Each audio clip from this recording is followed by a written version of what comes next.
오늘 말씀은 어리석은 부자라는 말씀으로 하나님 말씀 증거하도록 하겠습니다. 우리는 요 부자, 어리석은 부자의 비유를 잘 압니다. 이 부자의 비유를 그 사람이 농사가 잘 돼가지고 곡간을 더 늘려서 가득가득 채우고 거기에 만족하고 있을 때 하나님이 그 영혼을 걷어간다라는 이야기를 우리가 잘 기억하고 있어요. 근데 이게 어떤 맥락에서 나왔는지를 잘 몰라요. 이 내용이 시작되는 배경이 이렇습니다. 이 내용이 시작되는 배경이 예수님이 이제 12장에 바리새인들의 외식을 주의하기를 얘기를 하면서 이 땅에 세상의 것에다가 마음을 두지 말고 진짜 두려워야 될 것이 무언지를 두려워하라는 거예요. 이 세상 것보다는 하나님을 두려워할 줄 알아야 된다. 하나님을 온전히 따르고 하나님이 너의 인생의 삶의 중심이어야 한다라는 것을 말하고 있어요. 그래서 12장 5절 보시면 마땅히 두려워할 자를 내가 너희에게 보이리니 곧 죽은 후에 또한 지옥에 던져 넣는 권세 있는 그들을 두려워하라. 내가 참으로 너희에게 이르노니 그를 두려워하라. 이게 지금 우리는 신앙생활을 통해서 지금 현재 삶에만 너무 초점을 맞추고 있어요. 이 땅에서 얼마나 복을 받았나, 이 땅에서 복을 받은 척도에 대한 부분을 내가 얼마나 부자가 되나, 혹은 내 건강이 얼마나 좋나, 아니면 내 자녀가 얼마나 잘 되나, 내가 사업체라든가 하는 일들마다 얼마나 형통하나, 거기에다가 초점을 두고 살아갈 때가 많습니다. 근데 사실은 그 조건들은 그게 꼭 내가 하나님 앞에 온전히 잘했던 것의 결과가 되지 않는 경우가 많아요. 뿐만 아니라 오늘 이 12장 5절에서도 얘기하듯이 정말로 우리가 두려워해야 될, 정말로 우리가 신경 써야 되는 것은 죽기 전에 우리를 좌지우지할 수 있는 권세가 아니라 죽은 후에 또한 지옥에 던져 넣는 권세, 혹은 우리를 영원한 천국으로 이끌어 주실 참된 생명의 권세를 지닌 분, 바로 하나님을 두려워하라는 겁니다. 그 얘기를 하는 맥락에서 그걸 가지고 쭉 교훈을 하고 있는데, 지금 13절에 보면 무리 중에 한 사람이 일어나 가지고 이야기를 하는 거예요. 무리 중에 한 사람이 일어나서 13절에 선생님, 내 형을 명하여 유산을 나와 나누게 하소서 하니. 자, 지금 그러니까 이 사람은 앞에서 예수님께서 얘기했던 것들을 다 듣고 있었던 거예요. 예수님께서 지금 분명히 뭐랍니까? 죽음 이후에도 우리를 주권하시는, 죽음 이후에 우리를 주권적으로 역사하시는 누굴 두려워야 돼요? 하나님을 두려워야 돼요. 이 얘기는 뭘 내포하고 있습니까? 이 생의 삶이, 이 생에서의 풍요, 이 생에서의 소유가 모든 것이 아니고, 사실 그거는 영원한 천국을 준비하기 위한 하나의 과정에 불과한 거예요. 그걸 얘기했는데 그걸 다 듣고도 하는 질문이 지금 이겁니다. 유산 얘기하는 거예요. 지금 그러니까 이 질문을 하고 있는, 이 말을, 판결을 원해서 말하고 있는 이 한 사람은, 이 판결을 위해서 말하고 있는 이 한 사람은 지금 마음에 뭐로 가득한 겁니까? 내세에 영원한 천국의 소망으로 가득한 겁니까? 이 땅에서의 풍요, 이 땅에서 내 소유의 마음이 뺏겨 있는 겁니까? 지금 이 땅에서의 내 소유의 마음이 뺏겨 있어요. 그러니까 지금 앞서 예수님께서 하셨던 말씀을 헛들은 거예요. 사실상 거기에 귀 기울이지 않은 거예요. 좋은 말 하네. 예수님 뭐 좋은 말 하지. 근데 이 사람의 마음에는 계속 뭘 얘기하고 싶냐면, 저 랍비인 예수님, 요즘에 제일 잘 나가는 랍비예요. 지금 예수님이 이 시대에 지금 요 말씀이 기록되는 누가복음 요 시점이면은요, 예수님이 이스라엘 전체의 소문 다 퍼져가지고 제일 잘 나가는 랍비예요. 지금 예수님이. 그래서 예수님한테 이 말을 내가 원하는 대답, 지금 이 한 사람이 말했던 자기 형이 잘못했고 이 사람한테 재산 나눠줘라는 그 말을 듣고 가야지라고 한 거예요. 근데 우리가 좀 이상하게 생각이 돼요. 왜냐면 지금 선생님 내 형을 명하여서 유산을 나와 나누게 하소서, 이거 말하려면 어디 가야 돼요? 재판 받으러 가야 될 거 아니에요. 예? 재판 받으러 가야 됩니다. 근데 왜 지금 예수님한테 와서 이 얘기를 하고 있나요? 우리는 이런 걸 좀 고민을 해봐야 돼요. 무슨 얘기냐면 실제로 이스라엘에게 있어서 형제들의 유산 상속에 대한 부분이 성경만큼 자세하게 기록된 게 없어요. 다른 이 우리가 인류사 속에 있는 법조문들을 보더라도요, 성경처럼 자세하게, 정말 자세하게 형제들이 재산을 어떻게 나누고 이런 부분을 모세오경에 보면은요, 자, 부모가 재산을 딱 줘요. 그러면 큰형에게는 몇 몫을 줍니까? 2몫을 줍니다. 예? 재산이 있으면 큰형이 2배를 가져가요. 그리고 나머지 형제들이 나머지 부분을 이제 나누는 거예요. 이게 명확한 법이에요. 이스라엘의 법으로서 이게 정해진 거예요. 그러니까 사실 지금 이 법에 대한 부분은 판례나 이것에 대한 법조문에 대한 기록이 명확해요. 아니 모세가 기록했잖아요. 그러니까 이거 사실상 불분명한 내용입니까? 재판장에서도 얼마든지 정확하게 딱 선고될 수 있는 내용입니까?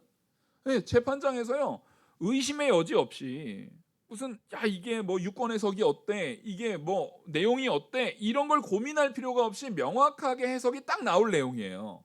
그러니까 지금 랍비한테 왔던 얘기는 이 사람이 재판장에 이미 갔던 거예요, 안 갔던 거예요? 갔다 온 거예요. 지금 갔는데 누구 마음에 드는 결과가 안 나온 겁니까? 자기 마음에 드는 결과가 안 나온 거예요. 자기 마음에 드는 결과가 안 나왔어요. 근데 이 시대에 뭐가 있었냐면 이런 경우에 자기 이익을 반영하기 위해서 랍비들을 찾아갔습니다.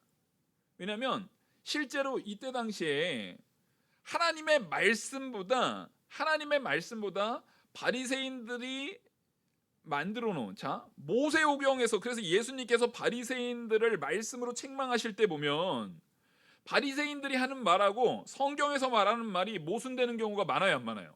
많아요. 바리새인들이 분명히 예수님께서 그래서 모세가 이렇게 말하지 않았냐, 성경에 이렇게 되어 있지 않냐, 근데 너희는 왜 이렇게 하냐, 그리고 성경에 이렇게 되는 해석이 너희가 분명히 이렇게 해석해야 되는데 엉뚱하게 해석하고 있다. 그 예수님께서 해석을 한 게 완전히 새로운 해석을 한 게 아니고요, 당시에 이스라엘의 율법 교사들이라든가 이스라엘의 신학적인 발전이라는 것은 굉장했어요. 그 사람들은 성경에서 말하고 있는 참된 진리를 제대로 해석해 놓은 것들이 많이 있었는데 거기에 랍비가 이제 유명한 랍비, 사람들한테 막 인정받는 유명한 랍비가 있으면은 그 사람이 하는 말, 그 사람들이 하는 말로서 새로운 법의 형태, 요즘으로 따지면은 법정에서 유권 해석에 따라서 판례가 새로 생기는 거예요. 그런 일들을 많이 했습니다. 이 얘기는 이런 일들이 사실 흔히 있었던 일이에요.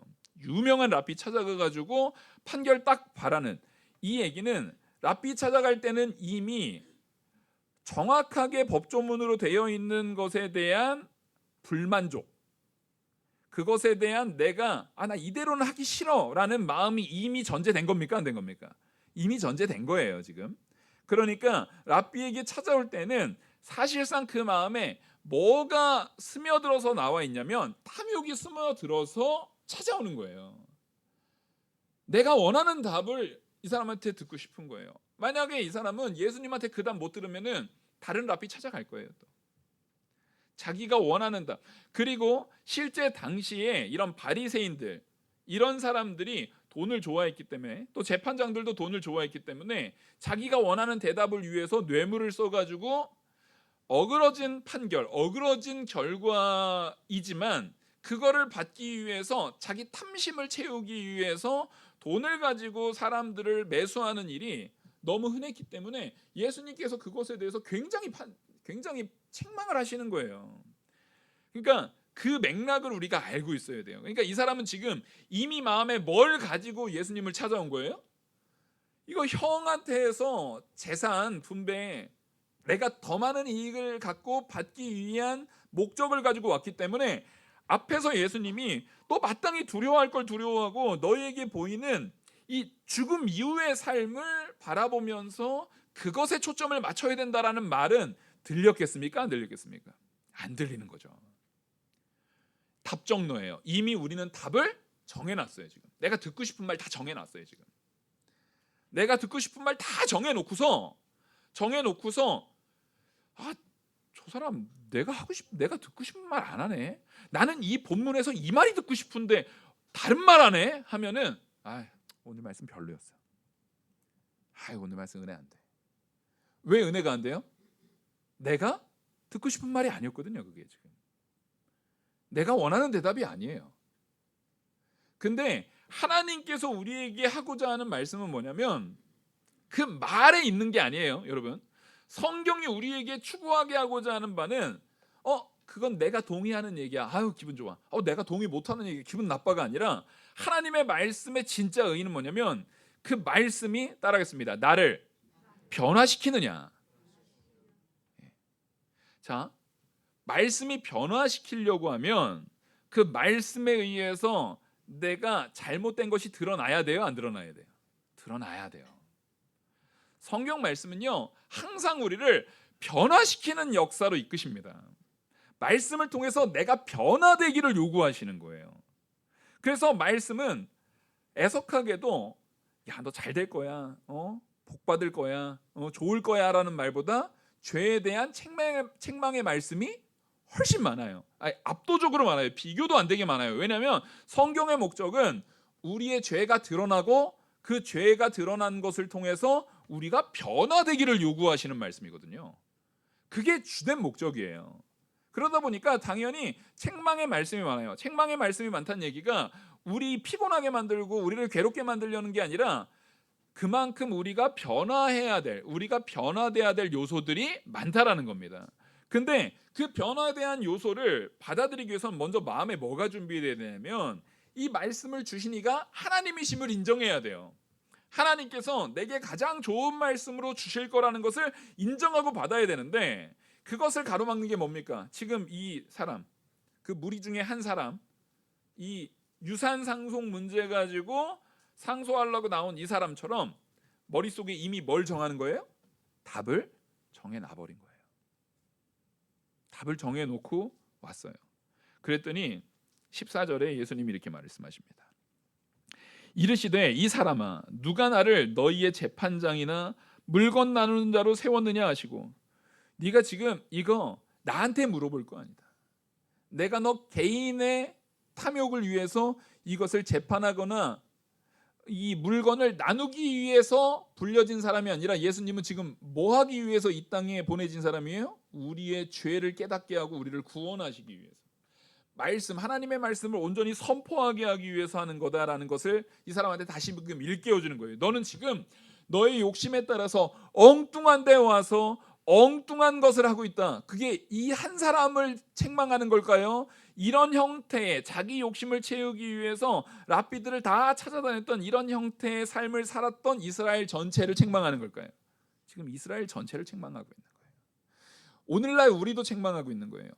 말씀이 우리한테 이거 해야 하지 말아야 되냐, 이게 옳으냐 그르냐에 대한 부분을 선포합니다. 우리 사실 읽으면 내가 이거 죄인 줄 모르고 지어요? 아는데도 지어요. 아는데도 짓는 게 훨씬 많죠. 우리가 짓는 죄는요 보통 지었던 죄 또 지어요. 왜요? 그게 내가 걸려지는 부분이거든요. 그래서 그게 자꾸 걸리니까 그게 괜찮다라는 말을 구태여 듣고 싶은 거예요. 제가 그래서 지난번에도 한번 그 말씀 드렸죠. 청년들이 목사님 어디까지가 간음이에요? 네? 손 잡는 것까지예요? 키스까지는 괜찮아요? 어디까지가 간음이에요? 어떤 것까지는 괜찮아요? 어디까지는 진도 나가도 돼? 뭘 자꾸 진도를 나가려? 공부할 땐 진도 그렇게 안 나가다가 공부할 때는 저라고 진도 안 나가도 그걸 그리고 왜 저한테 물어봐요? 지금 저한테 뭐 듣고 싶은 거예요? 목사님 저한테 면죄부를 주세요. 어디까지는 괜찮아요. 보통 그렇게 물어오는 친구들은요 이미 충분히 죄를 짓고 와서 약간 찔리기는 하는 거예요. 근데 내가 지금 여기까지는 이미 진도가 나갔는데 어디까지 괜찮은 건지를 목사님이면서 여기까지는 괜찮아라는 말을 듣고 싶은 거예요. 이게 얼마나 악한 건지를 알아야 돼요. 괜찮긴 뭐가 괜찮아요. 그럼 저는 그런 친구들한테 그런 얘기를 하죠. 썸 타다 결혼하라고. 괜히 죄나 짓지 차라리 빨리 결혼을 해라. 연애 오래 하다 그러지 말고 빨리 결혼을 해라. 책임을 져라. 책임질 삶을 살아라. 자, 이 얘기는 그 친구는 듣고 싶은 말이에요? 듣기 싫은 말이에요? 듣기 싫은 말이죠. 그러면 다른 목사님을 찾아갑니다. 내가 듣고 싶은 말을 해주는 사람들을 찾아다닙니다. 그래서 교회 유목민이 돼요. 내가 원하는 말 해주는 교회, 내가 원하는 말 해주는 목사, 내가 원하는 말, 나의 마음을 덜 아프게 만들고 나의 마음을 덜 찔리게 만들고 나의 마음을 덜 불편하게 만드는 자리로 계속 내가 원하는 곳을 찾아다녀요. 그 유목민 생활하기 시작하는 거예요. 내가 원하는데, 내가 원하는 말. 여러분, 예수님께서 말씀하시는 것은 바로 이거예요. 나는 성경에 대한 진리를 너한테 선포할 거다. 지금 그러니까 이 사람의 의도를 깨트리고 예수님께서는 내가 지금부터 말할 내용은 네가 원하는 대답이 아니라 성경이 말하는 진리를 말할 거다라는 것을 지금 전제하고 있는 거예요. 그러면서 15절에 이렇게 말씀하십니다. 그들에게 이르시되, 지금 질문한 사람은 한 사람이었는데 이 대답을 들어야 될 사람들은 그 한 사람이라는 거예요. 거기 모여있는 모든 무리들이라는 거예요. 거기 모여있는 모든 무리들이 이 말을 들어야 된다는 얘기예요.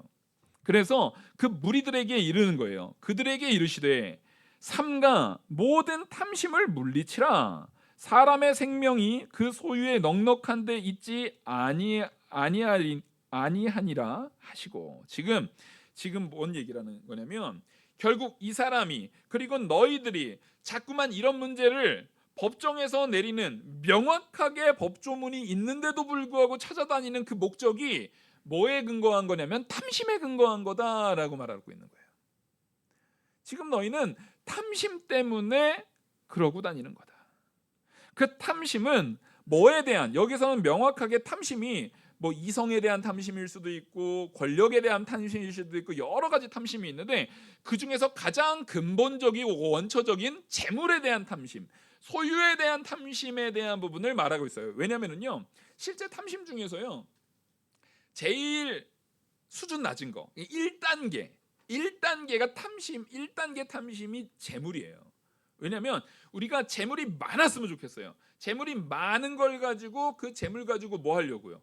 더 큰 권한을 누리고, 그 재물 많은 걸 가지고 내가 돈 많으면은 멋있는 남자도 만나고 이쁜 여자도 만나고 그 재물로 나머지 음욕이라든가 이런 것들을 채울 수 있다라는 기대를 가지고, 권력이라든가 내 권한을 더욱더 크게 만들 수 있다라는 기대를 가지고 가장 근본적이고 원초적으로 바라는 것이 재물, 소유에 대한 탐심이기 때문에 그래요.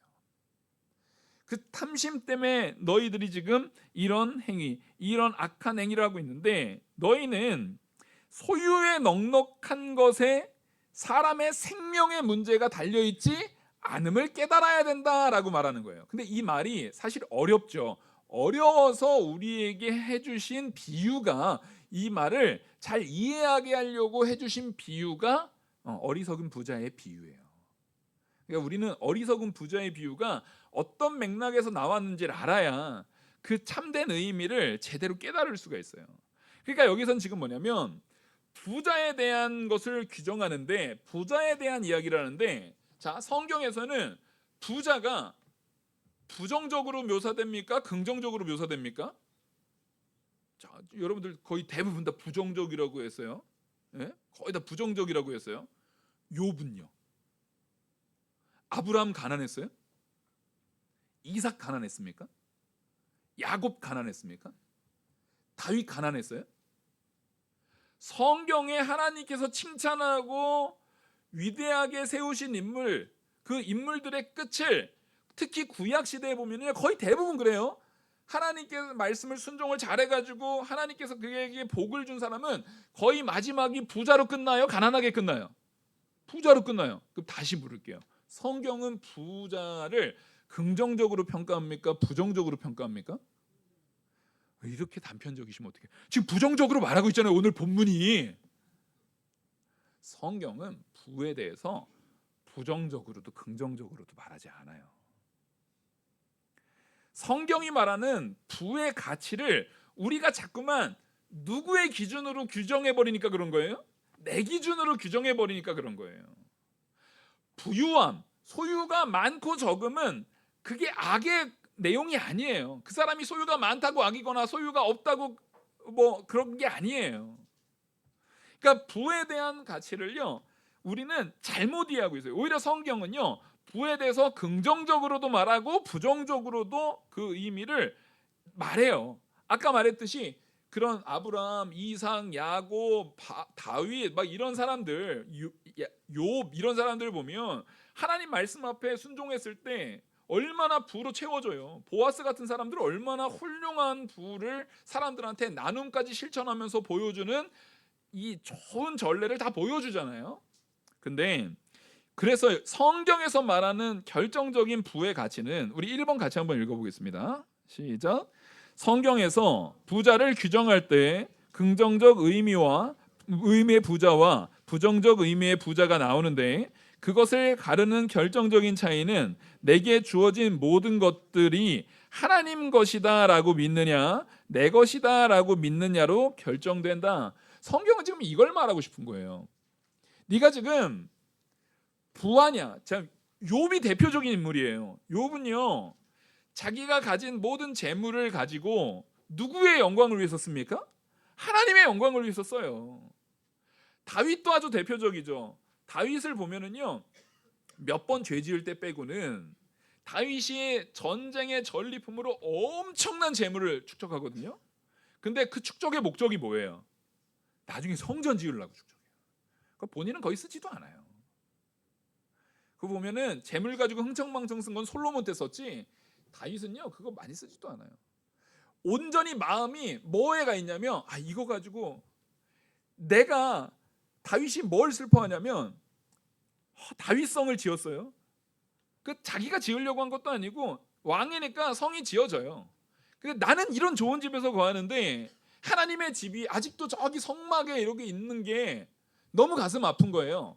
그러니까 그걸 위해서 하나님 앞에 기도를 하는데, 이 와중에 하나님이 그거 허락도 합니까 안 합니까?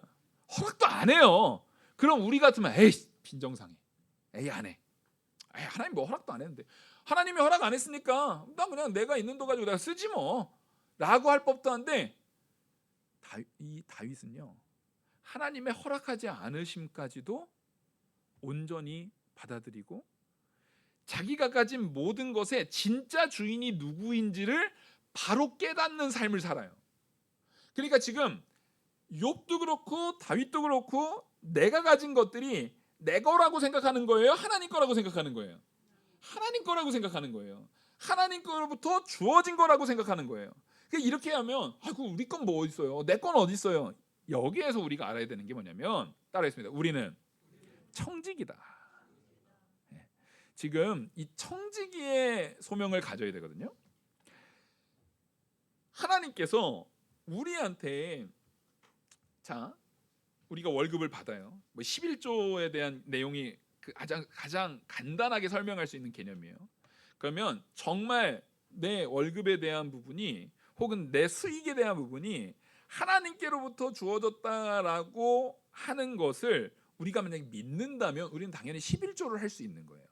근데 사실 11조의 원리는 뭐냐면, 여러분 11조를 하는데 내가 마음이 전심으로 진심으로 하나님 앞에 드려질 믿음의 상태가 되지 않는 사람은요 하나 많아요. 그거 제가 분명히 말씀드리지만 우리 교회는 절대 헌금을 강요하지 않아요. 왜냐면 강요된 헌금은 여러분들한테 하나도 유익이 안 되거든요. 그래서 저희 헌금 이거 안 돌리잖아요. 뒤에 헌금은 하실 사람이 하는 거예요. 자기 중심에 정말 내가 하나님 앞에 아주 작은 금액이라 할지라도요, 아무리 작은 금액이라도 상관없어요. 그건 하나도 상관없어요. 근데 여러분들한테 이 말씀을 통해서 깨닫게 하고자 하는 것은 진심이어야 된다라는 거예요. 하나님께서 내게 은혜를 주셨구나. 그게 내가 깨달음이 적은 사람은 하나님께서 나한테 요만큼의 은혜를 주신 것 같아. 이만큼은 아직 잘 모르겠는데 근데 요만큼은 주신 것 같긴 해라고 깨달아지면 그만큼의 길을 가면 돼요. 다른 사람이 저 사람은 뭐 7조도 안 해? 저 사람은 뭣도 안 해? 그거 우리가 판단할 필요 없어요. 판단하셔도 안 돼요. 그거. 그 옛날에, 요즘은 안 그러는데 옛날에는 이게 헌금함이 그 나무 이렇게 되어 있고, 요즘에는 다 지폐 넣으니까 소리가 안 나지만 옛날에는 지폐 아니고 보통 동전으로 헌금을 했잖아요. 그러면은 헌금 딱 하면은 땡그랑 소리가 나잖아요. 땡그랑 소리 난단 말이에요. 근데 이 땡그랑 소리도 많이 듣다 보면 50원짜리 땡그랑하고 500원짜리 땡그랑이 이게 무게가 달라요. 느낌이 달라요. 느낌이 다르단 말이에요. 그래서 실제로도요, 옛날에 좀 이 성도들을 배려하는 목사님들이 제가 이게 생각이 나요. 그 안에 일부러요, 천 있죠, 천을 이렇게 해가지고 안에다 넣어놨어요. 너도 소리 안 나게. 일부러 그렇게 해놓으신 분들을 제가 여러 봤어요. 이게 무슨 얘기냐면 진심이 아니면 안 돼요. 진심으로 하나님께서 나를 주장하신다라는 것을 믿어야 돼요. 어차피 하나님께서 내게 주시는 하나님의 은혜로 우리가 살고 하나님께서 주시는 것으로 살고, 그거 사실은 누가 다 써요? 우리가 써요. 우리가 사용해요. 사실은 11조를 내고 그 11조를 통해서 교회가 운영이 되고 하는데, 그 교회가 운영이 되는 안에서의 내용을 가지고 여러분들이 또 교회 안에서 섬김을 받고 여기에서 누립니까 안 누립니까? 누리죠. 그거 다 여러분들이 낸 11조나 헌금으로 가지고 가는 거예요. 사실은 내가 11조를 내고 나머지 10의 구조로 내 생활에 쓰잖아요. 하나님이 주신 걸 가지고 내 생활에 10의 구조를 쓰고, 교회에다가 11조를 낸 거 가지고도요, 교회 안에서 여러분들이 그걸 누려요. 단지 여러분들이 교회를 딱 예배 드릴 때만 오고 가버리니까 못 누리는 거지. 교회 안에서 그걸 가지고 운영을 하고, 실제 제가 사례를 받고 여러분들한테 설교하는 이 메시지를 전하는 이것도요, 여러분들이 11조와 헌금을 내지 않으면 제가 이거 못해요. 할 수가 없어요. 제가 개척교회 때 자비량으로 해봤거든요. 정말 괴로워요. 그게 단지 몸이 힘들다라는 개념이 아니에요. 몸은 견딜만 해요. 영적으로 괴로워요. 영적으로 좌절이 돼요. 내가 목사인지 말씀을 전하는 사명을 가진 자인지 아니면 그냥 밥벌이 하기 위해서 이 일을 연명하는 건지, 그 경계가 굉장히 모호해지면서요, 굉장히 혼란스럽고 굉장히 괴로워요. 근데 여러분들이 헌금을 하고 11조라는 걸 통해서 적어도 여러분들에게 복음을 전하는, 이 메시지를 전하는 목회자인 제가 그런 혼란에 빠져요 안 빠져요? 안 빠지고 명확하게 말씀을 선포하는 이 중심을 잡는데 여러분들이 그것도 도움을 주시고 계시는 거예요. 그리고 이 교회에서 우리가 누려지는 에어컨 켜고 뭐 하는 거, 이 모든 것들이 다 그걸 가지고 돌아가는 거예요. 근데 여기서 우리가 알아야 되는 것은 뭐냐면, 이거 내가 돈 내가지고 한 거지가 아니라 그게 누구 거니까 그렇게 되어진다라고 알아야 되는 거예요. 하나님 거니까. 여러분, 이 마음이 없으면 다 망가져요. 사실은 하나님께서 우리에게 베풀어 주신 거 가지고 우리가 하나님 앞에 더 드립니까? 보통은 대부분 다 우리가 씁니까? 우리가 다 써요. 그래서 청지기라는 거예요. 포도원 비유의 청지기도요, 주인이 어쩌다 한번 와요. 어쩌다 한번 올 때 그 나머지 포도 소산에 대한 부분을, 일정 부분을 당연히 세금으로 내는 거 외에 나머지는 사실 누가 다 누려요? 자기가 다 누리거든요. 자기가 다 누려요. 그리고 그 풍요도 하나님이 풍요를 주신다라는 것은, 실제 성경에서 그 예를 들었지만, 비유로 들었지만, 하나님께서 이른 비와 늦은 비로 이스라엘에게 정말 농사나 이런 것들이 잘 되게 하시는 역사 자체가 하나님께 달려 있어요. 그래서 이스라엘에게는 명확하게 말해요. 가나안 땅에 들어갈 때, 야, 너희들은 이른 비와 늦은 비를 통해서 내가 보호해 주지 않으면 애굽, 너희들이 전에 종살이로 있었던 애굽이라는 땅하고는 달라가지고 내가 너희에게 이른 비와 늦은 비를 제때에 주지 않으면 여기 농사 제대로 안 돼. 그러니까 너희들의 풍요, 너희들의 소유의 핵심이 누구한테 달렸다라는 것을 알면서 살란 얘기예요. 하나님께 달렸다라는 것을 깨닫고 알면서 살란 거예요. 그러니까 가나안 땅을 주신 이유도요, 그런 의미가 있는 거예요. 근데 이거는 영적으로 우리한테 그대로 적용되는 의미여야 됩니다. 나에게 있어서, 나의 삶에 있어서 내게 하나님께서 채워주시는 모든 요소는 따라했습니다. 하나님께서 이른 비와 늦은 비로 우리에게 채우시는 것이다. 이걸 믿으셔야 돼요. 이게 믿어지냐 안 믿어지냐가, 이게 혹 내가 아직은 믿음이 연약해서 안 믿어지면은요, 그래도 목사님이 저렇게 말한 데는 이유가 있겠지? 나도 그거를 하나님의 은혜로 깨달았으면 좋겠다라는 마음을 가지셔야 돼요. 그 맥락에서 바라봐야 되는데, 지금 이 사람은 탐심 때문에, 그 자기의 탐심 때문에, 자기의 그 탐심, 그래서 앞에서 말했던 것처럼 그 2번 우리 같이 한번 보겠습니다. 2번 시작. 모든 탐심을 물리치라. 사람의 생명이 그 소유의 넉넉한 데 있지 아니하리니. 생명의 가치를 두는 삶을 살아야 한다. 소유의 가치를 두는 삶은 형제도 수단으로 보며 내게 불이익이 될 때는 방해물로 여긴다. 지금 이 한 사람, 이 형제, 그리고 그것과 비슷한 생각을 가지고 있는 유대인의 모든 사회의 사람들은요, 탐심이 자기를 주장하니까 원래 하나님께서 형제를 사랑하지 않는 자, 형제를 섬기지 않는 자, 형제를 사랑하지 않는 자는 누구도 사랑하지 않는 거라고 분명히 말해요. 하나님도 사랑하지 않는 자라고 말하고 있거든요. 근데 지금 이 사람은 형제를 지금 사랑하는 거예요, 형제를 미워하고 있는 거예요? 형제가 미워요. 지금 뭐 때문에? 탐심 때문에, 돈 때문에, 유산 때문에. 지금 아버지가 죽은 거에 대해서는 슬퍼할 겨를도 없어요. 지금 돈이 중요하거든요. 나한테 지금 돈이 중요해요. 돈이 먼저예요. 우리에게 있어서 이 소유라는 것이 얼마나 위험한지를 보셔야 되는 거예요. 아니, 소유가, 목사님이 진짜 세상 물정 모르시네. 그러면 돈 없이 목사님 살 수 있어요? 아까 목사님도 사례, 우리가 내는 11조로 사례 받는다면서요. 맞아요. 성경은요, 돈이 필요 없다거나 물질의 문제가 의미 없다거나 물질의 문제가 별 중요한 내용이 아니다라고 전혀 말하지 않아요. 물질이 엄청 중요하다라고 말해요. 여기서 근데 뭘 얘기하는 거냐면, 우리들의 사고방식을 깨트려 버려야 된다는 얘기예요. 우리는 자꾸만 돈도 내 거, 돈만 내 건가요? 자녀도 내 거. 그래서 자녀도 내 마음대로 좌지우지하려고 그러잖아요. 또 자녀만 내 건가요? 내가 하는 건강도 내 거, 건강도 내가 컨트롤하려고 해요. 근데 성경은 이렇게 말합니다. 돈도 자녀도 건강도 누가 주신 거예요? 하나님이 주시는 거예요. 하나님이 주관하시는 거예요. 근데 하나님이 주관하시는 것을 내가 주관한다라고 생각한다는 얘기는 내가 지금 누구 되려고 하는 겁니까? 내가 하나님이 되겠다는 거예요, 지금. 그러니까 지금 여기서 말하는 탐심의 죄악이라는 것은요, 근본적으로 아브라함이 지었던 죄와 맞닿아 있어요. 이걸 깨달으셔야 돼요.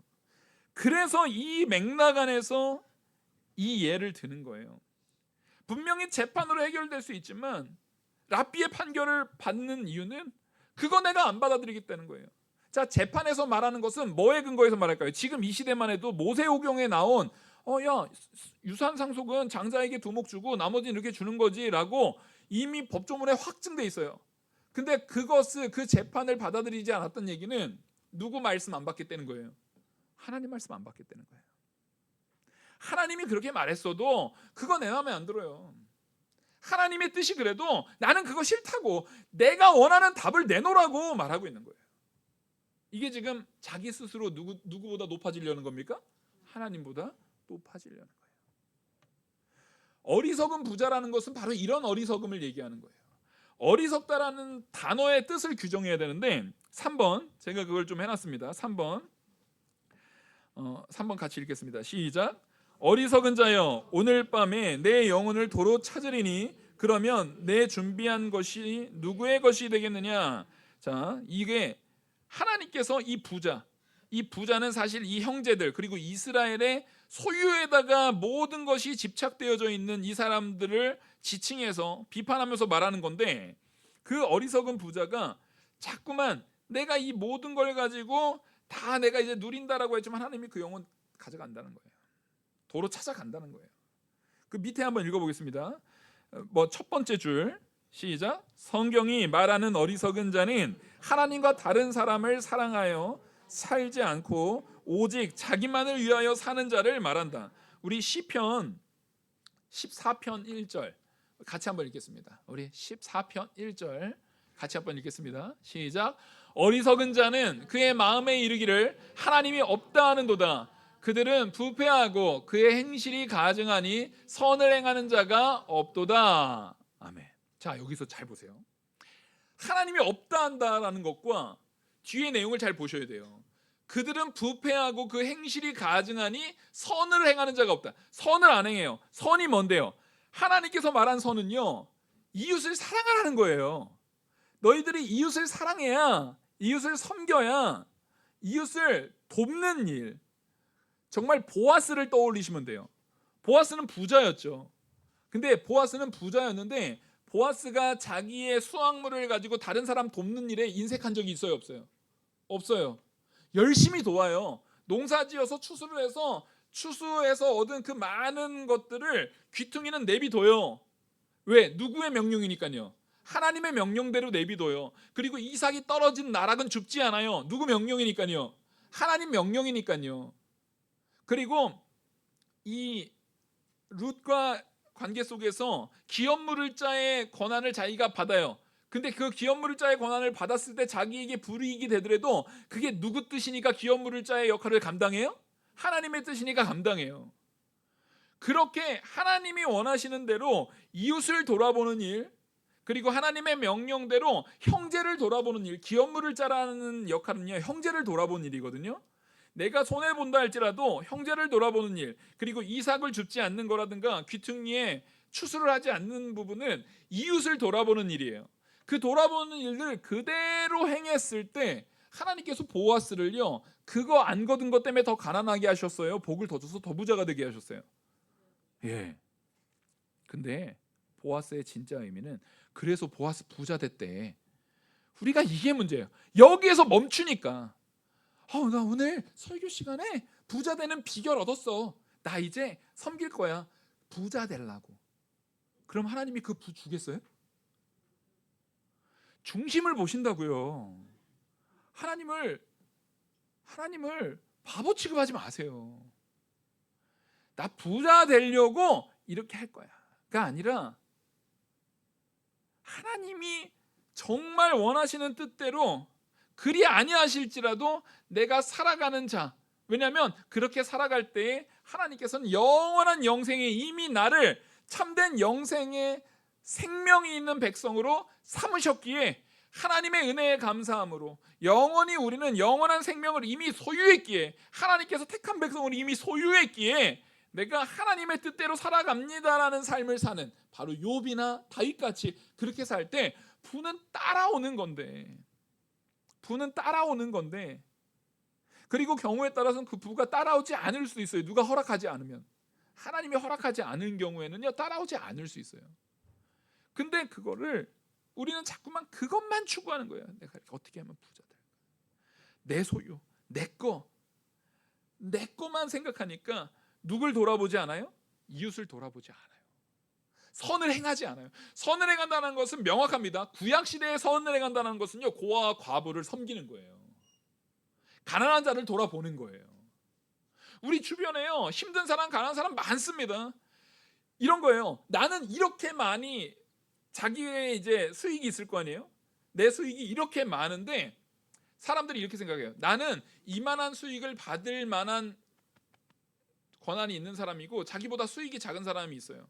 저 사람은 저 수익에 만족해야 될 사람이야. 우리는 이걸 가지셔야 됩니다. 성도는요, 내가 갖는 수익이 나만을 위한 것이 아님을 아셔야 돼요. 나만을 위한 것이 아님을 아셔야 돼요. 하나님께서 내 자녀에게 복을 주잖아요. 그러면 그 자녀에게 분명히 가르치셔야 돼요. 하나님이 우리 가정과 너에게 복을 주는 이유는 이걸 통해서 우리만 잘 살려는 것이 아니라, 네가 부모만 공경해서 우리만 잘 사는 게 아니라 너를 통해서 이 사회에, 또 형제들에게, 이웃에게 유익을 주게 하기 위한 사람으로 너를 자라게 하는 사명이 나에 있고, 너는 그것을 그대로 행해야 될 소명이 너에게 있다. 우리는 사명과 소명의식을 가지고 내가 살아가고 자녀도 키워야 된다는 얘기예요. 우리가 갖는 이런 건강도 있어요. 하나님께서 내게 건강 주신 이유는 그 건강 가지고 하나님께 보다 영광 돌리는 삶을 살게 하려고 주시는 의미가 있다는 것을 깨달아 알아야 돼요. 그렇게 이 땅에서 이웃을 사랑하고 형제를 사랑하고 그걸 통해서 내 스스로 탐심 갖는 것이 아니라 하나님을 사랑하는 길까지 나아갈 때 우리에게 뭐가 더욱더 쌓여지는 거냐면 천국의 상급이 점점 쌓여지는 거예요. 여러분, 정말 이 땅에서요, 예수는 믿는다라고 말하면서 정말 내 이익만, 내 가족, 내 새끼, 내 자녀, 내 돈, 나만 하고 하잖아요. 천국에 여러분 뭐가 남아요? 옛날에 김현복 목사님이 말했던 것처럼 개털면류관 쓰는 거예요. 그러면 개털면류관이 있겠습니까? 그만큼 부끄럽다는 얘기예요. 뭐가 남냔 말이에요. 뭐가. 우리는 하나님께서 남겨주시는 삶을 사셔야 돼요. 그 맥락 안에서 이 비유를 말한 거예요. 그래서 비유 내용 우리 한번 같이 읽어볼까요? 간단하지 않습니까? 비유 이거 모르는 사람 없잖아요. 한번 우리 같이 한 절씩 읽어볼게요. 제가 16절 읽고 여러분들 17절 읽고 21절까지 우리 돌아가면서 한번 읽어보겠습니다. 시작. 또 비유로 그들에게 말하여 이르되 한 부자가 그 밭에 소출이 풍성하매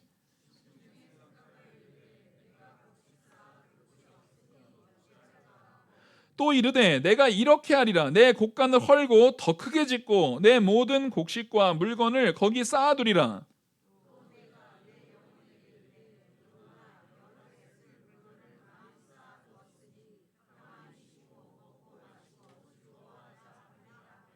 하나님은 이르시되 어리석은 자여 오늘 밤에 내 영혼을 도로 찾으리니 그러면 내 준비한 것이 누구의 것이 되겠느냐 하였으니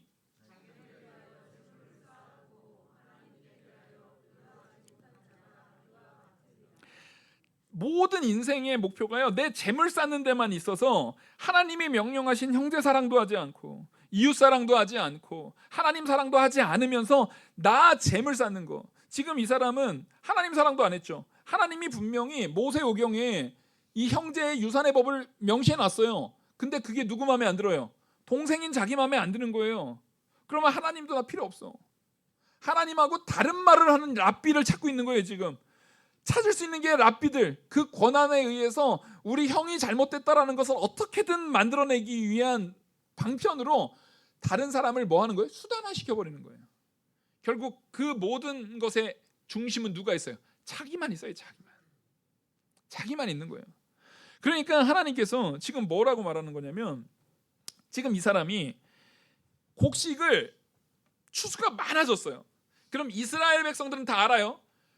곡식의 추수가 풍년이 들려면 반드시 뭐가 있어야 된다고요? 이른 비와 늦은 비가 있어야 된다고요. 이스라엘 땅에서 곡식이 풍년이 들려면 하나님께서 이른 비와 늦은 비를 그 때에 맞춰서 주지 않았으면 풍년이 들 수가 없어요. 이스라엘 백성은 이게 뭘 말하는지의 개념을 정확하게 알아요. 하나님이 복을 주셨구나. 하나님이 은혜를 베푸셨구나. 근데 그것을 알았으면, 하나님이 은혜 베푸신 줄 알았으면 하나님께서 내게 베푸신 은혜, 여기에서 그 충족한 은혜라는 것은 이 사람이 이미 꽤 부자란 얘기예요. 창고가 있잖아요. 창고가 아무나 있었던 게 아닙니다. 이 지금 당시에 창고가 있을 정도면은요, 그 사람은 그래도 잘 사는 사람이에요. 창고가 당시에는 어떻게 만들었냐면은 땅을 팠어요. 우리처럼 막 이렇게 옆에다 건물 지어놓는 게 아니라 땅을 깊이 파가지고 그 곡물을 거기다가 저장을 했어요. 그러니까 땅을 깊이 파가지고 한다는 얘기는 일 자체가 쉬워요, 어려워요? 굉장히 어려운 일이에요. 그러니까 웬만한 부자 아니면 이런 창고가 없었어요. 그러니까 이 사람은 이미 부자였고 이미 넉넉히 자기가 충분히 자기에게 필요한 양의 곡식들을 저장할 창고가 있었던 사람인데 풍년이 들면 자기가 저장하고 남은 건 뭐 해야 되는 거예요? 그러니까 하나님의 뜻은 풍년을 주신 이유는 그걸 가지고 뭐 하란 얘기예요? 나누란 얘기예요. 나눌 때 야, 네 것까지 다 퍼서 나눠주란 얘기 아닙니다, 여러분. 이미 창고가 있잖아요. 창고를 다 채우고도 남을 만큼 네가 나누어줘도 부족함이 없게끔 하나님이 먼저 주시고 나누라고 하는 거예요. 제가 여러분들에게 말씀을 나눕니다. 얼마든지 나눌 수 있는 거는요, 이걸 나누어 주고도 아무리 나누어 주고도 부족함이 없게 하나님이 주신 은혜가 있으니까 나누는 거예요. 마찬가지로 하나님께서 나누어 주고도 부족함이 없게끔 우리에게 주셨을 거예요. 근데 우리를 돌아보면 우리는 지금 풍족하게 받았어야 항상 부족해요. 자, 난 부자다. 네? 나 부자다. 이상하게 우리는 부자가 하나도 없잖아요, 그죠? 아유, 부자십니다. 근데 아까 분명히 말씀드렸어요. 부자라는 것은 지금 이걸 고백하신 거예요. 하나님 거다. 맞죠? 여러분 지금 오늘 설교 다 잘못 들으셨어요. 그래서 제가 1번에 그걸 넣은 이유가 있었는데, 나 부자다 했으면 여러분 뭐라고 했어야 돼요? 나 부자다. 왜요? 내가 가진 것이 다 누구 거기 때문에? 하나님 거기 때문에. 여러분들이 나 부자 아니에요, 나 부자들하고 손을 못 들고 머뭇머뭇거리던 이유는, 제가 여러분 부자예요 물어봤을 때 그 부자라는 내용을 긍정적인 부자로 지금 떠올리신 거예요? 부정적인 부자로 떠올리신 거예요? 우리 집사님만 긍정적인 부자로 떠올리셨고, 나머지 분들은 나도 모르게 누가 시키지도 않았는데 그냥 자연스럽게 너무나도 당연하게 부정적인 부자로 내가 딱 떠오른 거예요. 지금 여러분, 우리는요, 목사님 상대적으로 저 사람은 나보다 돈 많으니까 부자지만 나는 부자 아니에요 라고 생각하지만 아니에요. 여러분, 내가 가진 모든 것이 누구 거라고 생각하면? 하나님 거라고 생각하면 과부는 두 렙돈을 뭐 하는 거예요? 헌금을 하는 거예요. 그럼 과부는 부자입니까 아닙니까? 과부는 부자예요. 과부는 부자예요. 우리는 내가 왜 스스로 자꾸 부자가 아니다라고 생각하냐면, 우리는 그 부의 가치 자체를 부정적인 의미의 부로 두고, 그렇게 두고 나보다 더 돈 많은 저 사람은 부자니까 나눠야지 하면서 난 가난하니까 못 나누죠 라고 생각하고 있어요. 아무리 가난해도 나눌 내용은 있어요. 내가 밥 한 공기 남았으면 오늘은 내가 반 공기 먹고 반 공기 나눌 수 있는 거예요. 아멘. 자, 그게 바로 하나님께서 내 모든 것을 주장하신다. 하나님이 내 것을 주장하신다라는 것을 믿으면 가능한 거예요. 근데 그게 가능하지 않다는 얘기는 이게 지금 하나님 거예요, 내 거예요? 내 거거든요. 내 거니까 아까워요. 내 거니까 쓰기가 아까워요. 내가 이거 쟁여놔야 돼요. 그러니까 못 나눠주고 땅을 더 파요. 창고를 늘린다는 얘기는요, 그 주변에 땅을 더 판다는 얘기예요. 대공사를 한다는 얘기예요. 공사하는 동안 시간 많이 걸려요, 안 걸려요? 많이 걸려요. 그거 자기가 파겠어요? 사람들 시키겠어요? 사람들 시켜서 자기 종시켜서 파요. 그러니까 그거 종시켜서 파는 동안에 곡식은 여기다 쟁여놔요. 그거에다가 채우려고 하니까, 더 크게 해서 꽉꽉 채우려고 하니까 이 밭에 귀퉁이에 곡식 남겨둘 여력이 없어요. 이삭 떨어진 것까지 싹 다 주워와. 야, 싹 다 주워와. 여기다 다 채워야 돼. 싹 다 주워와. 보아스와 반대로 행동하는 거예요. 보아스와 반대로 행동하는 거예요. 하나님의 뜻이 그 사람에게는 없어요. 그래서 자기만 만족하는 거예요. 자기 배만 불리게 하는 거예요. 그렇게 하니까 이 사람이 뭐라고 했냐면 19절에 내가 내 영혼에게 이르되, 이게 지금 그 어리석은 부자가 한 말이에요. 자기가 자기 영혼에게 이르되, 영혼아 여러 해 쓸 물건을 많이 쌓아두었으니 평안히 쉬고 먹고 마시고 즐거워하자. 자기한테, 야, 나 진짜 이제 다 채워놨다. 야, 우리 이거 평안히 쓰자. 이거 자기한테 얘기한 거예요. 여기서 영혼아라고 말한 얘기가 뭐냐면, 이 영혼아라고 말하는 게 푸시케라고 말한 거예요. 이게 영혼을 얘기할 때 원래 우리가 우리 안에 영을 얘기할 때는 푸뉴마를 쓰거든요, 단어를. 근데 푸시케라는 단어는 영과 육체, 이 전인, 그 사람 자체를 말할 때 푸시케라는 단어를 써요. 여기서 영혼아라고 말할 때는 푸시케라는 말을 써서, 이건 어떤 용례로 쓴 거냐면, 자기가 자기 이름 부르면서 재호야 오늘 수고 많았어. 이거 한 거예요 지금. 재호야 너 진짜 네 인생 너 진짜 수고 많았다. 너 정말 열심히 잘 살았어. 너 정말 열심히 훌륭하게 잘 살았어. 지금 이거 한 거예요. 그러면서 이제 내가 이거 물건 다 쌓아놨다. 라고 할 때 하나님께서 그것을 어리석게 봤다라는 거예요. 그러면서 하나님이 이렇게 말합니다. 20절 하나님은 이르시되 어리석은 자여 오늘 밤에 내 영혼을 도로 찾으리니. 여기서 이게 중요합니다. 지금 스스로 자기를 만족시키면서 나 진짜 수고 많았어. 나 정말 수고 많았어.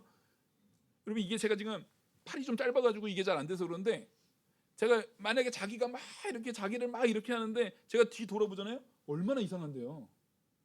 이거 얼마나 이거 뭐 자기를 막 이렇게 위로해요. 이거 얼마나 보기가 이상해요. 지금 그렇게 자기 만족, 자기 이익, 자기 돈에 의해서 살아가는 이 사람에게 하나님께서 내가 너의 영혼을 도로 찾으리라 말하는 거예요. 자, 여기서 중요한 거 도로 찾는다는 거예요. 도로 찾는다는 얘기는 그 생명을 주시니까 누구였다는 얘기예요? 하나님이 주신 걸 하나님이 도로 찾아가시겠다는 거예요. 왜냐하면 엉뚱하게 쓰니까, 미련하게 쓰고 어리석게 쓰니까. 성경에서 말하는 어리석음은요, 지능이 부족하다, 지능이 모자라다는 얘기 아니에요. 성경에 말하는 어리석음이라는 것은 하나님의 뜻과 온전하지 않게 나간다는 얘기예요. 하나님과 다른 사람을 섬기지 않는 삶, 그러니까 자기밖에 모르는 삶, 자기만을 위해서 사는 사람을 성경은 어리석다라고 말하는 거예요. 왜? 자기만을 위해서 사는 사람은 뭘 못 보는 거예요? 천국을 못 보는 거예요. 천국에 전혀 관심이 없는 사람, 영원한 천국에 전혀 관심이 없는 사람을 어리석은 사람이라고 말하는 거예요. 여러분, 어리석은 자가 되지 마십시오. 여러분의 소망을 천국에 두셔야 됩니다. 목사님 요즘 시대가 어느 시대인데 무슨 천국 타령이에요. 요즘 교회가 이상해졌어요. 천국을 말을 안 해요. 영생을 말을 안 해요. 교회 와가지고 어떻게 하면 이 땅에서 더 풍요롭게 살까, 어떻게 하면 이 땅에서 더 합리적으로 사람들한테 정말 좋은 사람 대우 받으면서 어떻게 하면 더 부자로 이렇게 살까, 그걸 왜 교회에서 찾아요? 그거는요, 하나님 말씀 앞에 온전히 순종했을 때 하나님이 그 사람에 따라서, 그 필요에 따라서 채울 사람이 있고 혹 거둘 사람이 있는 거예요.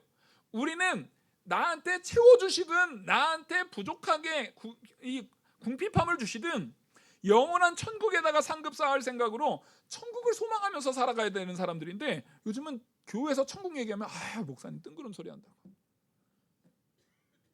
교회 와서 천국 얘기 안 듣고 딴 얘기 들으려면 교회를 왜 옵니까? 영생을 추구하지 않고 영원한 천국을 추구하지 않으려면 교회를 왜 옵니까? 이 땅에서 하나님께서 재물을 우리한테 허락하신 이유는요, 그 영원한 천국을 사모하기 위한 과정 속에서 필요하니까, 필요한 만큼 주시고 그 필요에 대해서는요, 그 필요의 부분에 있어서는요, 남에게 나누는 부분까지도 생각해서 주신 거예요. 그거 가지고 나누라고요. 그거 가지고 섬기라고요. 그거 가지고 사용하라고요. 가난한 자도 섬길 수 있습니까? 없습니까? 섬길 수 있어요. 돈의 문제가 아니에요. 마음의 문제예요. 돈의 문제가 아니라 마음의 문제예요. 내가 건강하지 않아도 섬길 수 있어요. 여러분, 우리가 교회 청소한다고 딱 생각하죠. 그러면 여러분들 딱 떠올리시기에 누가 해야 될 것 같아요? 젊은 사람들이 해야지, 건강한 사람들이 해야지, 머리 딱 떠올리시죠? 토요일날 교회 청소할 때 평균 연령이 70대예요. 교회 청소하러 오시는 분들의 평균 연령이 70대라고요. 저를 포함해서도. 제가 46밖에 안 되는데 저 포함해서도 거의 70대예요. 왜 그렇습니까? 자, 섬김은 건강으로 합니까? 섬김은 돈으로 합니까? 아니에요. 마음으로 하는 거예요. 내 마음이 섬기는 거예요. 내 마음으로 섬기는 거예요. 내가 뭐가 있어서, 무슨 사정이 있어서, 일단 그 내가 하는 그 사정보다는 내 마음이 여기 있지 않은 것뿐인 거예요. 언제나 우리는 마음으로 하는 거예요. 마지막 줄 한번 읽어보겠습니다. 시작. 나의 영혼은 하나님께서 주신 것이므로 하나님께서 도로 찾아가실 수 있음을 깨달을 때에 어리석음에서 벗어날 수 있다. 하나님께서 도로 찾으실 수 있다라는 것을 깨달으셔야 됩니다. 자기를 위해서 재물을 쌓아두는 거. 여러분, 이 땅에 재물 많이 쌓아두잖아요. 하나님이 우리 언제 불러가실지 알아요, 몰라요? 몰라요. 그죠? 저도요, 제가 죽을 걸 상상도 잘 못하겠어요. 근데 어떤 분이 저한테 그러더라고요. 제 스승 목사님이 같이 대화하다가 근데 나는 이재 목사가 언제 죽을지 안다고 그러는 거예요. 그래서 제가 제일 존경하는 목사님이에요. 그분이랑 같이 대화하다가 한 50년쯤엔 죽을 거야. 50년 안에 이재 목사 아마 나랑 같이 천국 가 있을 거야. 듣고 보니 맞는 말이에요. 제가 90살 넘어서까지 살 것 같지 않아요. 그런데 거기다가 뒤에 또 붙였어요. 의학이 발전했으니까 그래도 한 70년 안에 죽을걸? 되게 지혜로운 분이죠. 아는 거예요, 모르는 거예요? 저 죽을 걸 알아요, 그분은. 근데 정작 자신은 그거 상상해요, 안 해요? 정작 자신은요, 젊을수록 내가 죽을 걸 생각도 안 해요.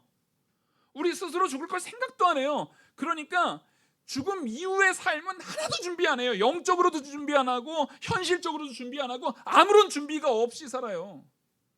근데 우리 죽잖아요. 이 땅의 재물은요, 어떻게든 나눠질 거예요. 나랑 상관없이. 내가 죽으면 이 땅에서의 모든 거, 내가 죽으면 큰일 날 것 같지만 나 죽으면 나 죽은 상태로 잘 돌아가요 또. 그러니까 우리가 진짜 고민하고 우리가 진짜 생각해야 되는 것은 이 땅의 삶이 아니라 죽은 이후에 어디의 삶을 진짜 고민하고 생각하셔야 됩니까? 영원한 천국. 여기서는 잠시 머무는 곳이에요. 잠시 머무는 곳이에요. 우리가 한 2주만 살 집, 2주만 살 집 가가지고 한 3천만 원 들여가지고 인테리어 하는 사람 있어요, 없어요? 없죠. 2주 있다 나갈 집을 가구도 안 들여놓죠. 잠깐 그냥 가방에다가 옷 쌓아놓고 2주 잠깐 있다 나가면 되잖아요. 근데 우리는 이 세상을 사실 잠깐 있을 거거든요. 우리의 집은 천국이 본향이에요. 영원한 천국에서 영원히 살 거예요. 근데 이 땅에다가 3억 들여가지고 30억 들여가지고 300억 들여가지고 막 인테리어 하고 막 별짓 다 하는 거예요 지금. 여러분, 어리석은 부자라는 것은 부자가 어리석은 게 아니라 어리석은 마음을 가진 부자가 있다는 거예요. 그 부자는 하나님 것이라고 생각하지 않고 모든 것이 자기 거라고 생각하는 거예요. 이 어리석음에 절대 빠지지 않는 저와 우리 모든 성도님들 되기를 간절히 축원합니다. 기도하시겠습니다. 은혜와 사랑이 무한하신 하나님 아버지, 이 진리 안에서 우리가 온전히 서게 하시고 말씀이 우리를 주장하기에 부족함이 없도록 역사하여 주시옵소서. 이 모든 말씀 살아계시는 우리 주 예수 그리스도의 이름으로 기도 올리옵나이다. 아멘.